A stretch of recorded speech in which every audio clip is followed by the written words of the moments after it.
talking points prepared? No talking points. I feel like that was good for the last one. It was good. This is Freeform. So this is pre-recorded. Yes. By the time you listen to this, it will have been 3 days after we recorded. Yes. Be 3 days later. We're recording early because of our vacation. That's right. New York City. That's where we are right now. Unless our plane crashed. Sweet. Good Lord. That's dark. It's very dark. Oh, but this will be a great memory of us if it did. Lost footage. Look at these idiots. I'm glad they're dead. Aw. That's what people will sing. They'll write a song. Well, I bitched about that intersection last week, and I just jacked it up today. Yes. Can I tell the story? Sure. At that intersection. By Starbucks and Liquor Barn and Kroger. There are 3 stop signs. 3. And you have to really pay attention, and you did not pay attention. I did not pay attention. And you went right after the person in front of you, which clearly doesn't make any sense because I don't know. It's never going to be your turn right after their turn. I know. I couldn't tell what people were doing. I was flustered. It was just terrible. And you went ahead of a person who should have gone, and they honked at you. And then they did. followed us. And then when they passed us, they honked at you again, and they should have honked at you. Yeah. I mean, everybody got out on the same green light, and it worked out okay. But it was their turn. It was their turn, and I took it. So if you're watching, you were that person. He was chastised in the moment. Yeah. I said, I gave them one of these, my bad. But they didn't give they didn't care. They didn't care. They didn't They care honked, bit. and you honked back at them like, what? It was totally your fault, though. Well, I honked back after they honked at me again a mile and a half Because down the road. So they were still angry. They were still angry. It wasn't a angry. mile and a half. It was at the intersection, Lowe's. the next intersection. Yeah. So they were still angry. They were. They wanted to let you know, you dummy. It was my turn. Yeah. That's okay. We had Mexican food, so that was good. That We made did. me feel better. Mm-hmm. That's good. Los Rodeos. That's our place. It is. Silas and Asiel and the gang. You've made friends with them. Yeah, really nice folks. Yeah, I've never made friends with waiters. I'm too... I know there are people that go to restaurants over and over again, and they're like, oh, this is so-and-so, she works there. And mom and dad always go to meet Pueblo, and they know everybody and talk about them. They do. They do. I Rebecca, guess I'm just... They know where Rebecca there. And Rosa. And Rosa. But I guess I keep to myself. Well, I'm polite, but it's not like I'm trying to make friends. I'm polite. Shut up. I'm very polite. Maybe it's your countenance is like, don't even look at me. Don't talk to me. Take my order. Which reminds me, you owe a very dear friend of ours an apology. Karen. You used that name in a derogatory manner. I did. And that's her name. It isn't Karen. I know a handful of Karens. We know it, but this one in particular. But all the Karens I know are lovely, lovely women. And I especially want to apologize to Karen Logue. Yes. I mean, it's got to be tough enough when somebody... Karen Logue is not at all the stereotypical Karen. We'll see there. You're kind of... that's sort of an apology, but not really. It's 100%. I never should have said it. That's 100% apology. But it's got to be tough enough if people were doing just rude, mean things, and it was like, oh, look, there's a Chuck. I'd be like, oh, come on. Really? Yeah. Yeah, I apologize.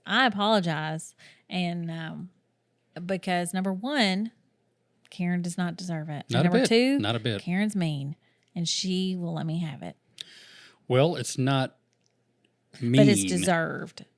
Like I got honked at. That was deserved. You deserve to take some crap from Miss Logue. Yes. Okay. Yeah. I apologize. I will not use Karen again. I've got to come up with something, but it won't be Karen. You could use the B word. I wouldn't say that. Bully is what I was thinking of. Well, where were you going with it? I might start using Chuck. Yeah. That person's such a Chuck. Those mean ladies. Those mean Chucks. Look at all those Chucks over there. Kind of like it. Being bossy. Complaining to the manager. It's such a Chuck move. We got a Chuck out here. Somebody deal with this Chuck. I like it way better. All right. We'll start it. We'll try to get it going. Actually, I'd be kind of impressed if you did. Okay. All right. So now that business is out of the way. Yeah. So we made a lot of mistakes this week already, and it's only Thursday. Right. Hopefully we don't make any more. Okay. Life is about making mistakes and learning from them. But we don't learn from them. I think that's we kind of do. where, we learn. Yeah. I don't know. Got a packet of wasabi here. That's good. Wasabi paste. I dare you to eat it. Okay. No, I don't want to eat that wasabi. I'm already fasting for the evening. Gluten free. There you go. Go for it. Give you $20. No, thank you. 21. Let's talk about the time you bet Eli that he wouldn't eat some wasabi. What happened there? He ate it. He sure did. Like a glob of it. And how much did you bet him? I'm embarrassed to even say. I'm not even going to say it out loud. It should be said because you did it and you had to pay up. Yeah, no, it was one of those bets you make when you're like, yeah, they ain't gonna do it. And he did it. But he did it. And I was like, did it. Well, crap. He did it, and there went $100. Thank you. I appreciate that. $100, Chuck. Yeah, he would have done it for $5. I know. Ever since then, I've been like, hey, eat that for $3, and he'll do it. Yeah, yeah. He hasn't quite learned. He had hand. He ate the wasabi though. Yeah, he did it. It was rough. I got pictures of it. No kids here this week. That's been crazy. No, they've been at their dad's all week since we'll have them all next week in New York. It's like you want to murder them when they're here, but then you miss them when they're not here. Yeah. I guess that's life. Yeah. That's life. Yeah. I watched a new TV show that I'm really excited about. Can I talk about it? Or do you not want to? No, it's sounds great. Station 11 is the name of it. It's just a mini series on HBO Max. Are you getting like paid promotion? No, it was just that good. Okay. It was that good. It is it's based on a book that was written in 2014 that I hadn't heard of before this. I was just watched it and then realized it was a book. But it is like a post-apocalyptic. There's this flu that kills like everybody. And then there's these people that have survived and like what's going on in the 20 years after this. But the really neat thing is it's that, but then there's also a lot of art, like artsy stuff, because there's this traveling theater group called the Traveling Symphony, and they do Shakespeare plays for these different little communities in the future. Which Shakespeare plays?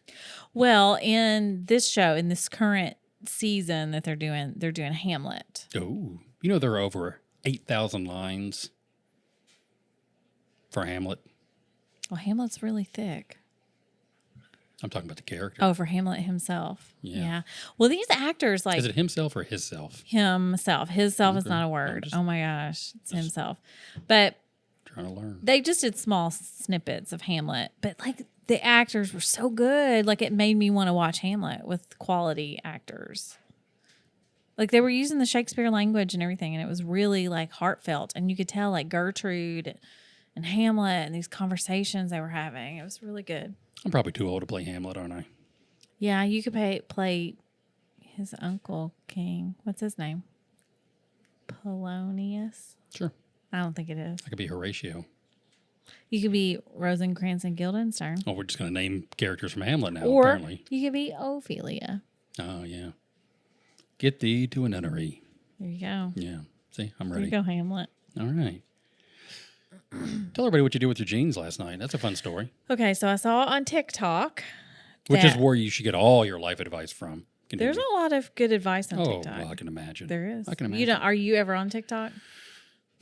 Not really. Okay, no. Then you don't know. I'm not really a demographic. But this girl said that if you take a shower in your jeans, it can stretch them out. She bought this pair of jeans. They were a little bit too tight, so she took a shower in them, let them air dry, and then she was wearing the jeans again, and they were a little bit bigger. And then there were all these comments like, oh, yeah, my grandma used to do that. You take a bath, you can sit in the bathtub and stay in there as long as you can. So I was like, I'm going to take a bath in these jeans. I have some jeans. They're just a little bit too tight.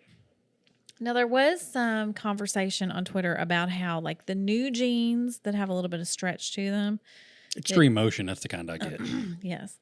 That maybe it doesn't work as well with that. And really it works well with, like, the old hardcore 100% cotton like jeans. From the 1800s. Like the Jordache that Brooke Shields used to wear and stuff. Okay. I bet she still wears them. Maybe. So anyway, I don't know if there are Jordache jeans anymore.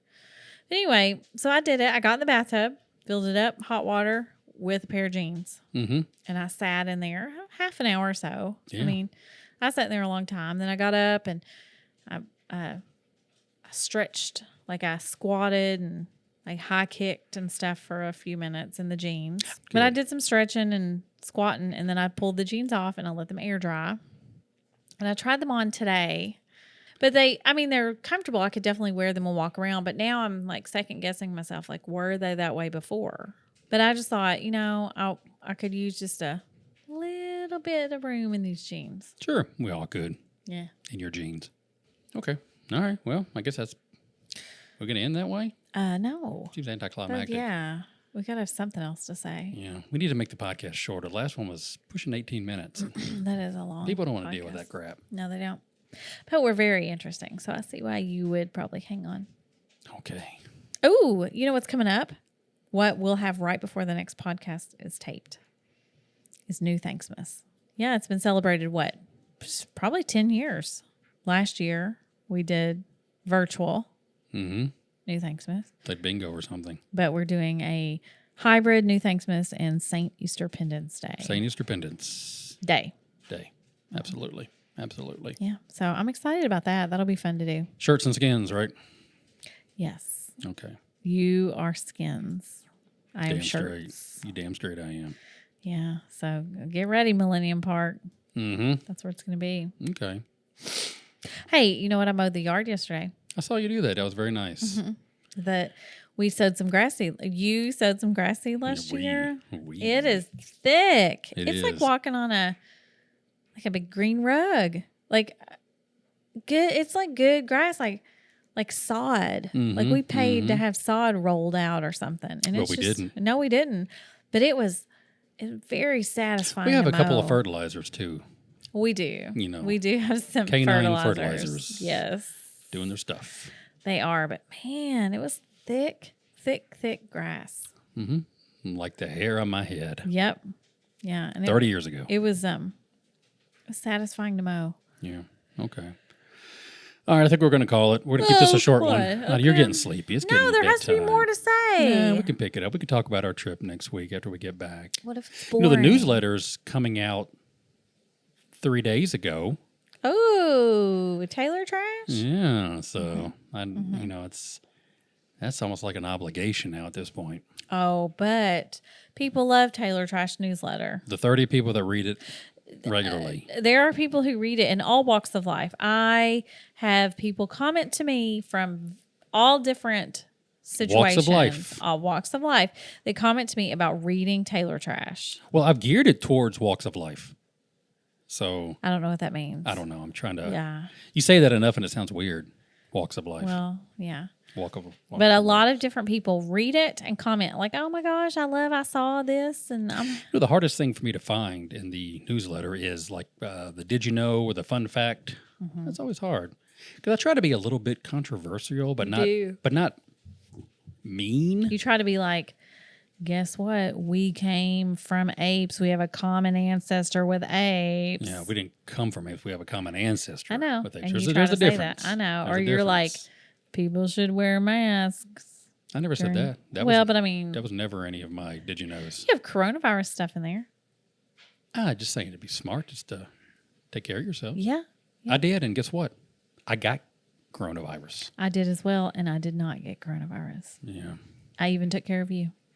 Well, I remember you winging the thermometer to me to check my temperature, like from across the room. Yeah, that's how I did not.